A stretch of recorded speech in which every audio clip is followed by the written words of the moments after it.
karag, welcome back to my vlog. Isang magandang tanghali sa inyong lahat mula dito sa Lasag City. So may kumbira galore dito ngayon mga karag sa bahay ng pinsan ko. So nangumbira sa Sikuragano.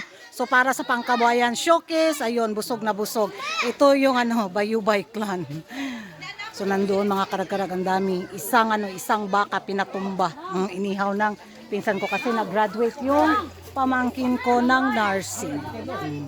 So may celebration galore sila dito mga karag. At habang magsiselebrate din tayo dito, makipag-chika din ako sa inyo sa mundo ng beauty pageant na kung saan very interesting yung chika ngayon mga karag. Yung pa-issue galore na binato ng mga taga-Tacos bitaw sa naging laban ni Krishna sa Miss World 2025 na kung saan nasungkit niya ang titulo na Miss World Asia 2025. Nako, yung nila, yung pa-intriga galore nila is galit daw ang pins.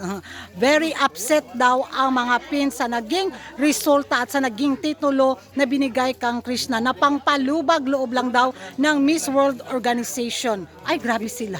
Ewan ko kung saan nila nahalungkat yung upset daw tayo at yung galit daw ang mga Pinoy fans dahil sa naging resulta sa Miss World 2025. Grabe ang mga taga-Tacos. Gipanggutom siguro ni sila mga karag-karag.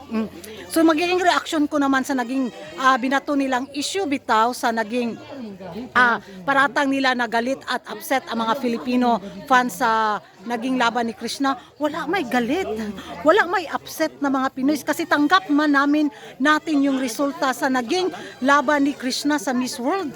At yung titulong binigay ni Maring Julia kay Krishna na bilang Miss World Asia, alam nga naman alam nga naman ibigay kay Upal na kung saan si Upal is nakoronahan naman sa bilang Miss World 2025. Of course, si Krishna talaga yung tatanggap sa titulo na Miss World Asia dahil sila naman lang yung top 2 na naglalaban bitaw na makapasok sa top 4. Naluka ako sa mga taga-Tacos. Ewan ko kung yung nila, nakain nila at bakit ginawa ng issue ang mga pins na galit at hindi natin tanggap yung resulta. Wala jud.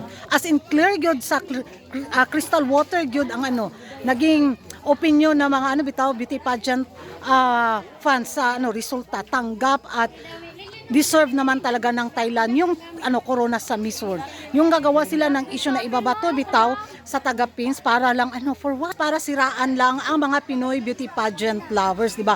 Para maging na naman tayo, center of attraction na naman tayo sa mga bashing sa social media. Naluka ako sa mga taga-Tacos Gumagawa sila ng issue na walang katuturan at walang katotohanan, di ba? Nako, mag-move on sila sa Miss World. Kung hindi ba nakapasok yung kandidata nila, wag nilang gawa ng issue ang pins. May pagmangumbira sila diri sa Lasag City. Busog pa sila sa baka.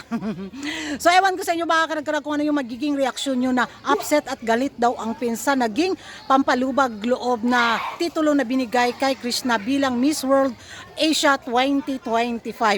Magingay tayo sa comment section mga karag-karagat. Kung hindi ka pa nakapag-subscribe sa YouTube channel ko, don't forget to like and subscribe Karag and hit the notification bell para updated kayo sa mga latest kaganapan sa mundo ng beauty pageant. And thank you for watching. Bye! Mga pure-blooded yan. Lasag City!